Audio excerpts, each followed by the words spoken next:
Okay, let's start without wasting time. करते हैं analysis अपनी फ्राइडे के लिए। और अगर आप कहोगे तो मैं नेक्स्ट टाइम से सेंसेक्स भी ऐड कर दिया करूंगा। मैं थोड़ा बहुत अब लिक्विडिटी उसमें आने लगी है, सेंसेक्स है या बैंक एक्स है। अभी फिलहाल हम लोग निफ्टी बैंक निफ्टी पे ही स्टिक रहते हैं। और बैंक निफ्टी से आप बैंक एक्स का लगा लोगे अनुमान, और आपका सेंसेक्स के लिए अगर आप ट्रेडिंग करते हो तो आप निफ्टी से अनुमान लगा लोगे। राइट, दोनों मोर और लेस सेम कोरिलेशन में है। ठीक है, चलो स्टार्ट करते हैं और स्टार्ट करते हैं एनालिसिस अपनी। और कल मैंने आपको क्या बताया था कि अगर मार्केट गैप अप भी खुलेगी तो भी बेरिश करूंगा, गैप डाउन खुलेगी तो भी बेरिश का ट्रेड लूंगा, अगर मार्केट आपका साइडवेज खुलेगी तो भी बेरिश की साइड पे ही जाना है। कल पूरी रीजनिंग मैंने आपको समझा रखी थी। राइट, अभी फिलहाल आगे की एनालिसिस करते हैं और आगे स्टार्ट करते हैं। हमने सेल का ट्रेड लिया था, बढ़िया ट्रेड, बहुत बढ़िया सेट का सेल का ट्रेड चला था। ठीक है, चलो एनीवेज आगे बढ़ते हैं। और आगे देखने के लिए क्या दिख रहा है आपको यहाँ पे, मैं थोड़ा अब बाहर चला गया था, सेकंड सेशन में मैं था नहीं ऑफिस में, नहीं तो मैं यहाँ पे एक बार सेल के बारे में ज़रूर सोचता। और मैं बिना डेटा देखे या फिर बिना डेटा पॉइंट्स मिला के मैं ट्रेड नहीं कर ट्रेड्स एडवाइस नहीं करता हूँ, देता नहीं हूँ। इसलिए मैंने यहाँ पे सेल नहीं करा। अदरवाइज अगर मैं यहाँ पे मुझसे कोई पूछा तो ये आपका सेलिंग का एरिया है। ठीक है, क्यों? क्योंकि बिकॉज ये आपकी सपोर्ट हुआ करती थी, ब्रेकडाउन हुआ और मार्केट को यहाँ से ही लौटना होता है इन जनरल केस, बट हमने लिया नहीं था, है ना। तो ये लेवल अभी आपके लिए 53,000 का इंपॉर्टेंट लेवल है। अगर ये वापस से 50,040 तोड़ेगी तो आप कहाँ तक है? 50,900, 50,800, और फाइनल टारगेट आपके 700 एंड 500 के आएंगे, लेकिन वो फाइनल है। अभी स्टार्ट करते हैं, लेकिन मार्केट कहाँ पे जाए? 53,050 के नीचे जाए। खुलेगी किधर की साइड, किधर नहीं होगी, अभी हम लोग ऑप्शन चेन के डेटा देख के देखेंगे। ठीक है, गिफ्ट निफ्टी आपकी स्लाइट नेगेटिव थी। आई थिंक HDFC बैंक का कुछ अपडेट आया हुआ था, कासा वगैरह रिजल्ट आए थे HDFC बैंक के क्या, देखते हैं, एक मिनट चेक कर लेते हैं। यहाँ पे आपका 1 डे के चार्ट पे अगर आप जाओगे तो आपको मिल जाता है यहाँ पे। राइट, कब है रिजल्ट्स आपके? 22 जुलाई को। रिजल्ट्स नहीं है अभी, सिंपल अपडेट आया था उसका कि मैं ट्विटर पे देख रहा था। एनीवेज चलो एनालिसिस को नॉर्मल तरीके से स्टार्ट करते हैं और नॉर्मल तरीके से देखेंगे। 53,050 आपका लेवल आ ही रहा है। ठीक है, चलो ये रहा आपका 53,050 के नीचे अपने को सेल के बारे में सोचना है। और अभी ये रेजिस्टेंस भी आपकी कई बार हिट कर चुका है। ठीक है, यानी 50,200 से लेके 150 के एरिया में कोई ट्रेड नहीं लेना है।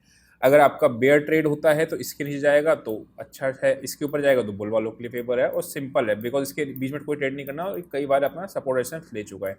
अगर ये ब्रेकडाउन देता है और देने के बाद वापस से कंफर्मेशन देता है इसी लेवल की और फिर नीचे आता है तो अपने ट्रेड को होल्ड करना होता है। राइट, शॉर्ट के ट्रेड को, और लंबे चलता है।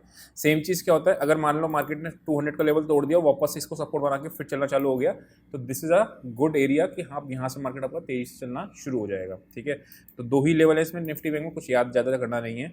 अगर ये ऊपर खुलती है तो भी ओपनिंग रेंज ब्रेकआउट की स्ट्रेटेजी को यूज़ करना है, और नीचे खुलेगी तो भी ओपनिंग रेंज की स्ट्रेटेजी को यूज़ करना है। एप्लीकेशन में लिंक है, अगर किसी को मिलना नहीं है, लिंक नहीं मिल रहा है तो मैं पिन करवा दूंगा एप्लीकेशन के अंदर ही, वहाँ आपको वीडियो मिल जाएगा। 2 घंटे का वीडियो, लंबा सेशन है पूरा प्रॉपर ORB के ऊपर। ठीक है, तो अगर गैप अप गैप डाउन के केस में ORB को यूज़ करना है। चलो निफ्टी को देख लेते हैं। कोई खास एनालिसिस है नहीं बैंक निफ्टी के अंदर, सिंपल था तो आपको दिखेगा, पता नहीं चलेगा कुछ है।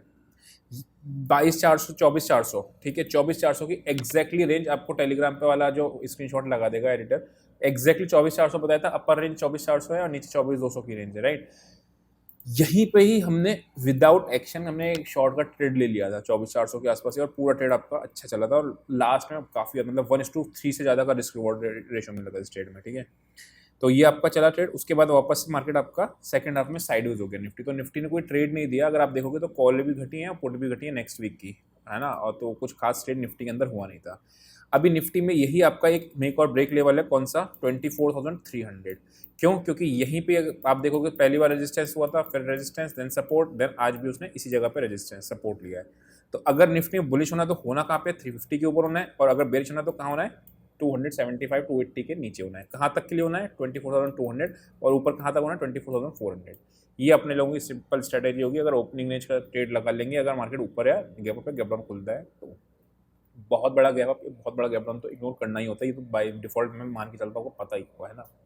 चलो, तो मतलब क्या है आपका, सिंपल है, दोनों लेवल्स हम लोगों ने निफ्टी के अंदर भी मार्क कर ली। ठीक, सेंसेक्स भी अगर देखना हो तो देख लेते हैं एक बार, प्राइस एक्शन देख लेंगे। डेटा अगर आप कहोगे तो मैं अगली बार से डेटा भी दिखा दूंगा इसका, तो आपको आइडिया लग जाएगा उसका। सेंसेक्स में भी सेम लेवल आपका क्या आ रहा है, ये वाला 79,986, वही यानी कि ये आ गया आपका। राइट, 80,000 का मान लो, 80,000 नीचे का लेवल आ गया और ऊपर का लेवल आ गया आपका 80,200।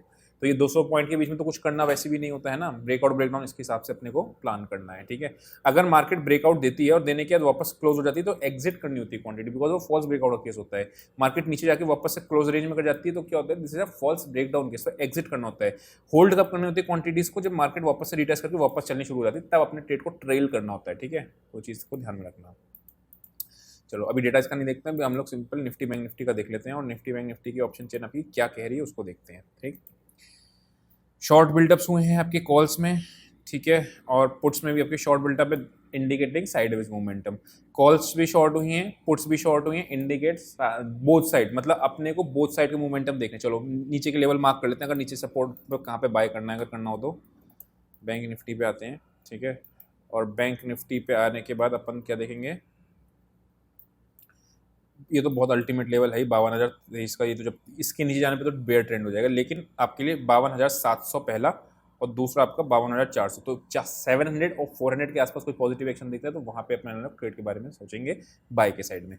क्यों? क्योंकि अपने को बोथ साइड की अपॉर्चुनिटीज दिख रही हैं एज पर ऑप्शन चेन के हिसाब से, ठीक है। सेम चीज फिन निफ्टी में भी है, कॉल भी शॉर्ट हुई है, पुट भी शॉर्ट हुई है, इंडिकेटिंग कि बोथ साइड अपॉर्चुनिटी मिलेगी। जैसे आज भी बोथ साइड, बैंक निफ्टी में प्रॉपर ट्रेड मिला था, निफ्टी में उतना सेकंड हाफ में ट्रेड नहीं मिला, बट बैंक निफ्टी में बाय का ट्रेड भी मिला नीचे से, ऊपर से सेल का भी ट्रेड मिला, दोनों ही ट्रेड अच्छे मिले। तो उसी तरीके से प्लान करेंगे और इस डेटा फॉर्मेशन जैसी हो रही है उस रेशो में करेंगे। मतलब क्या है, अगर मान लो बेरिश डेटा फॉर्मेशन हो रही है, कौन सा डेटा, ये वाला आपका बेरिश फॉर्मेशन हो रहा है, ठीक है, ये बेरिश फॉर्मेशन अब तो साइडवेज का ही है। तो अगर बेरिश फॉर्मेशन हो रहा है तो क्या करेंगे, ज़्यादा कॉल सेल करेंगे, कम पुट सेल करेंगे। अगर बुलिश सेल हो रहा है तो ज़्यादा पुट सेल करेंगे, कम कॉल सेल करेंगे। इसमें ही थोड़ा सा अभी ऑप्शन सेलर के एरिया में ही मार्केट ग्रिप में है। इस ट्रेडर और स्ट्रेडर के पैसे से आप आइडिया लगा लेना, जिसके पास भी शीट है उससे आइडिया लग जाएगा कि मार्केट कितना ग्रिप में है कितना नहीं, ठीक है। तो आई होप कुछ समझ में आया होगा। अभी के लिए इतना ही, see you next session, till then bye bye.